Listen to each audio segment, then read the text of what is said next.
2025 జనవరి 10న ముక్కోటి ఏకాదశి. కోటి పుణ్యాలకు సాటి ఈ ముక్కోటి ఏకాదశి. ఈరోజు శ్రీ మహావిష్ణువు శ్రీదేవి భూదేవి సమేతంగా ముక్కోటి దేవతలతో కలిసి భూమి మీదకి వస్తాడు. దీనినే వైకుంఠ ఏకాదశి అని కూడా అంటారు. ఇది శ్రీ మహావిష్ణువుకు ఎంతో ప్రీతిపాత్రమైన రోజు. అయితే ఈరోజు కొడుకులు ఉన్న తల్లిదండ్రులు తప్పకుండా ఈ పరిహారం చేయాలని పండితులు చెప్తూ ఉన్నారు. ముక్కోటి ఏకాదశి రోజు కొడుకులు ఉన్నవారు ఈ పరిహారం చేయటం వలన వంశాభివృద్ధి జరుగుతుంది. పుత్రుల యొక్క జీవితాలు ఎంతో సంతోషాలతో నిండుతాయి. మరి ఇంతకు ముక్కోటి ఏకాదశి రోజు కొడుకులు ఉన్నవారు చేయవలసిన ఆ పరిహారం ఏమిటో ఇప్పుడు మనం తెలుసుకుందాం. సూర్యుడు ఉత్తరాయణానికి మారే ముందు వచ్చే ఏకాదశిని వైకుంఠ ఏకాదశి లేదా ముక్కోటి ఏకాదశి అంటారు.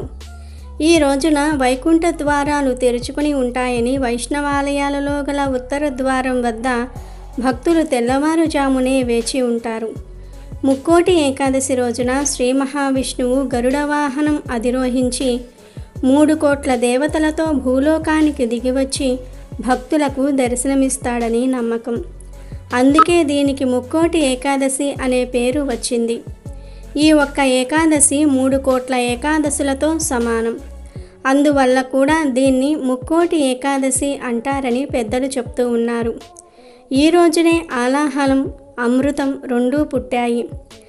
ఆషాఢ శుద్ధ ఏకాదశి నాడు జగద్రక్షణ చింతన అను యోగనిద్రకు ఉపక్రమించిన శ్రీ మహావిష్ణువు మరలా కార్తీక శుద్ధ ఉద్ధాన ఏకాదశి నాడు మేల్కొని సర్వదివ్య మంగళ విగ్రహంతో బ్రహ్మ రుద్ర మహేంద్రాది ముక్కోటి దేవతలకు తన దర్శన భాగ్యాన్ని ఈ వైకుంఠ ఏకాదశి నాడు అనుగ్రహిస్తాడు. అలా బ్రహ్మ ముహూర్త కాలంలో ముక్కోటి దేవతలు శ్రీ మహావిష్ణువును సేవించుకునే సమయం కావటంతో దీనికి ముక్కోటి ఏకాదశి అని కూడా పేరు. మన 6 నెలలు దేవతలకు పగలు, మరో 6 నెలలు రాత్రి. ఈ ప్రకారంగా దేవతలంతా వైకుంఠ ఏకాదశి రోజు దక్షిణాయనం నుంచి ఉత్తరాయణ పుణ్యకాలానికి అంటే చీకటి నుంచి వెలుగులు చిమ్మే పగలులోనికి వచ్చారన్నమాట. స్వర్గ ద్వారాలను తెరవగానే ముందుగా ఈ కాంతి ఉత్తర ద్వారం నుంచి ప్రవేశిస్తుంది. అందుకే ఈరోజు వైష్ణవ ఆలయాల్లో ఉత్తరం వైపు ఉన్న ద్వారాలను తెరిచి ఉంచుతారు. ఈ ద్వారం గుండా స్వామిని దర్శించుకుంటే పుణ్యం అని భావిస్తూ ఉంటారు. వైకుంఠ వాకిళ్లు తెరుచుకునే పర్వదినమైన ఈ రోజున శ్రీ మహావిష్ణువు గరుడ వాహనంపై 3 కోట్ల దేవతలతో భూలోకానికి వచ్చి భక్తులకు దర్శనమిస్తాడు. రాక్షసుల బాధలు భరించలేక దేవతలంతా ఉత్తర ద్వారం దాటి శ్రీమన్నారాయణుని దర్శించుకుని తమ బాధలు విన్నవించుకున్నారు. అనుగ్రహించిన శ్రీ మహావిష్ణువు ఆ పీడ వదిలించాడని, అందుకే ఉత్తర ద్వార దర్శనం చేసుకుంటే మనల్ని పట్టి పీడిస్తున్న ఎన్నో సమస్యలు తీరిపోతాయని భక్తుల విశ్వాసం. వైకుంఠ ఏకాదశి రోజున శ్రీ మహావిష్ణువుకు దీపారాధన చేస్తే శుభ ఫలితాలు ఉంటాయి. ఈ రోజు చేసే పూజలు దానాల వల్ల ఏడాదిలో ప్రతి ఏకాదశికి చేసినంత పుణ్యఫలం దక్కుతుంది. ముక్కోటి ఏకాదశి రోజు ఉత్తర ద్వార దర్శనం చేసుకుంటే గ్రహదోషాలు తొలగిపోతాయి. అంతేకాదు జీవితంలో ఎటువంటి సమస్యలు ఉండవు. ఆడవారు ఈరోజు ఎల్లో కలర్లో ఉండే చీర కట్టుకున్న లేదా దుస్తులు ధరించిన లక్ష్మీనారాయణుల అనుగ్రహంతో దీర్ఘ సుమంగళి యోగం లభిస్తుంది. పసుపు రంగులో ఉండేటటువంటి చీర లేదా గోధుమ రంగులో ఉండేటటువంటి చీరలను కట్టుకుంటే చాలా మంచిదని పండితులు చెప్తూ ఉన్నారు. ముక్కోటి ఏకాదశి రోజు అందరూ కూడా ఎప్పుడూ పాటించే విధి విధానాలను పాటిస్తూనే ఉంటారు. అయితే ముక్కోటి ఏకాదశి రోజు కొడుకులు ఉన్నవారు ఏం చేసినా చేయకపోయినా ఒక పరిహారం మాత్రం తప్పక చెయ్యాలని పండితులు చెప్తూ ఉన్నారు. అందరూ కొడుకులు మంచి వృద్ధిలోనికి రావాలనే కోరుకుంటూ ఉంటారు. సాధారణంగా ఇంట్లో మగపిల్లలు ఉంటే అందరి కళ్ళు వారి మీద పడతాయి. ఎందుకంటే చాలామంది అసూయ పడుతూ ఉంటారు. అందరూ మగ సంతానం ఉండాలని కోరుకుంటూ ఉంటారు. కానీ కొందరికి మగపిల్లలు పుట్టరు. అలాంటి వారు మగపిల్లలను చూసి మాకు కూడా మగపిల్లలు ఉంటే బాగుండేది అని అసూయ పడుతూ ఉంటారు. దానివలన మీ కొడుకులకు చెడు జరిగే అవకాశం ఉంటుంది. ఇలాంటి చెడు పోవాలన్నా, మీ కొడుకులు వృద్ధిలోనికి రావాలన్నా వారు చదువులో రాణించాలన్నా, ఫ్యూచర్లో సక్సెస్ అవ్వాలన్నా, చేసే ఉద్యోగాలలో ఉన్నత స్థాయికి చేరుకోవాలన్నా తల్లిదండ్రులు ముక్కోటి ఏకాదశి రోజు ఈ చిన్న పని చెయ్యండి. ఇదేమీ పెద్ద పరిహారం కాదు, చిన్న పూజ అంతే. 5 సంవత్సరాల నుండి 50 సంవత్సరాల వయసు గల కొడుకులు ఉన్న వారందరూ కూడా ఆ కొడుకుల శ్రేయస్సు కోసం ఈ పరిహారం చేసుకోవచ్చు. అసలు ఏం చేయాలి అంటే, ఎవరైతే పుత్ర సంతానం ఉందో, ఎవరికైతే పుత్ర సంతానం ఉంటుందో వారు ఈ ముక్కోటి ఏకాదశి రోజు తప్పనిసరిగా ఇంట్లో పూజ చేసుకోవాలి. అంటే విష్ణుమూర్తిని, లక్ష్మీదేవిని పూజించుకోవాలి. సాధారణంగా అందరూ పూజ చేసుకుంటూ ఉంటారు, పండ్లు ప్రసాదాలు నివేదిస్తూ ఉంటారు. కానీ కొడుకులు ఉన్నవారు చేయవలసిన పని ఏమిటి అంటే, ఈ పూజలో పానకం మరియు వడపప్పును నైవేద్యంగా పెట్టాలి. కొడుకులను కూడా పూజలో కూర్చోబెట్టుకోవాలి. పూజ పూర్తయిపోయిన తర్వాత పానకం, వడపప్పును తప్పనిసరిగా ఆ ప్రసాదాన్ని మీ కొడుకుల చేత తినిపించాలి. ఇంట్లో మిగతా వాళ్ళు తినకపోయినా పర్వాలేదు, కానీ ఇంట్లోని కొడుకులు మాత్రం తప్పనిసరిగా తినాలి.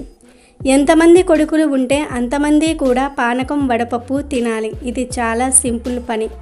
మీరు పూజ చేసినప్పుడు పానకం, వడపప్పు నివేదించి ఆ పానకం, వడపప్పు ప్రసాదాన్ని కొడుకుల చేత తినిపించండి, అంతే. ఇలా ముక్కోటి ఏకాదశి రోజు ఈ చిన్న పని చేస్తే వారి జీవితం చాలా బాగుంటుందని శాస్త్రాలు కూడా చెప్తూ ఉన్నాయి. చదువుకునే కొడుకులు ఉంటే వారు చదువులో బాగా రాణిస్తారు. సంపాదించే కొడుకులు ఉంటే వారు సంపాదన మరింత పెరుగుతుంది. కొడుకులు ఉన్నవారు ఈ పరిహారం చేయటం వలన పుత్ర సంతానం మంచి వృద్ధిలోనికి వస్తుంది. సంతానం లేని వారికి సంతానం కలుగుతుంది. వారి భవిష్యత్తు చాలా బాగుంటుంది. చాలా మంచి జరుగుతుంది. కాబట్టి కొడుకులు ఉన్నవారు గుర్తుపెట్టుకొని ముక్కోటి ఏకాదశి రోజు ఈ చిన్న పరిహారాన్ని చెయ్యండి. మీ కొడుకులకు చాలా మంచి జరుగుతుంది, అభివృద్ధిలోనికి వస్తారు. అయితే ఈ ఏకాదశి రోజు పసుపుతో భార్య ఈ చిన్న పరిహారం చేస్తే భర్తకు ఐశ్వర్యం కలిసి వస్తుందని పండితులు చెప్తూ ఉన్నారు. అసలు పసుపుకు చాలా ప్రాముఖ్యత ఉంది. పసుపును స్త్రీలు సౌభాగ్యానికి చిహ్నంగా ధరిస్తారు. పసుపును సంస్కృతంలో హరిద్ర అని అంటారు. అన్ని శుభకార్యాలలో పసుపును ఉపయోగిస్తారు. పూర్వం రోజుల్లో ఆడవారు ముఖానికి పసుపు రాసుకొని స్నానానికి వెళ్ళేవారు.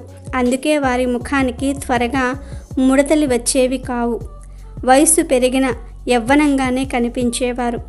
పసుపు రాసుకొని స్నానం చేస్తే కొత్త కణాలను వృద్ధి చేస్తుంది. వయసు రీత్యా వచ్చే ముడతలు రాకుండా ఉంటాయి. తాంబూలంలో కూడా మొదట పసుపే ఇస్తారు, తర్వాతే కుంకుమ ఇస్తారు. భర్త శుభం కోరే ఆడవారు మాంగళ్యానికి పసుపు రాసి నమస్కారం చేసుకోవాలి.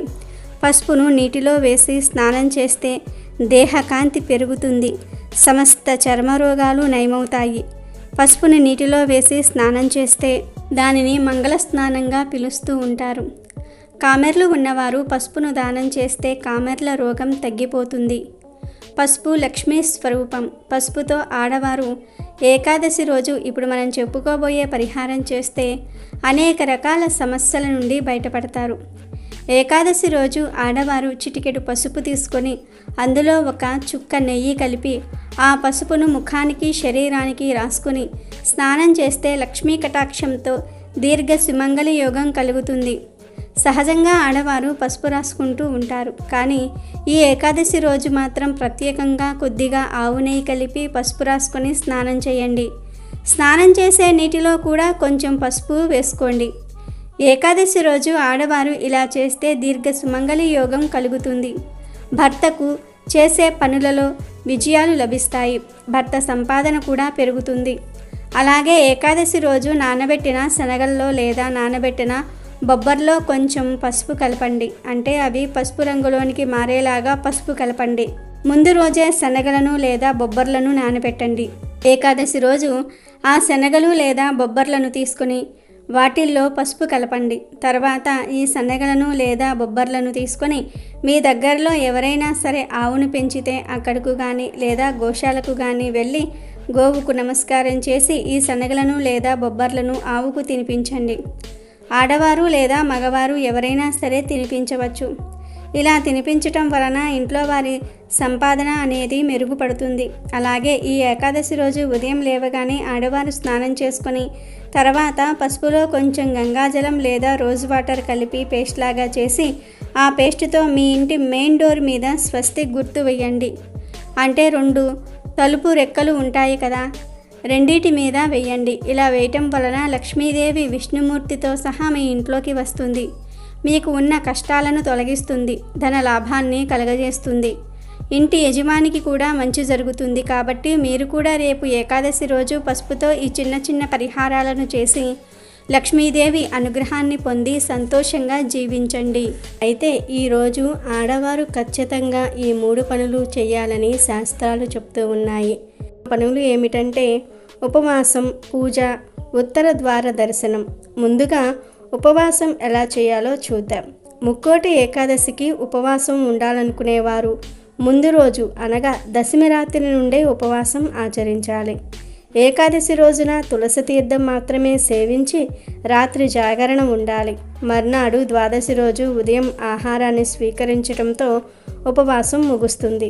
ద్వాదశి నాడు ఉదయం ముందు ఎవరికైనా సరే అతిథికి భోజనం పెట్టి ఆ తర్వాత మీరు భోజనం చేసి ఉపవాస దీక్షను విరమించాలి.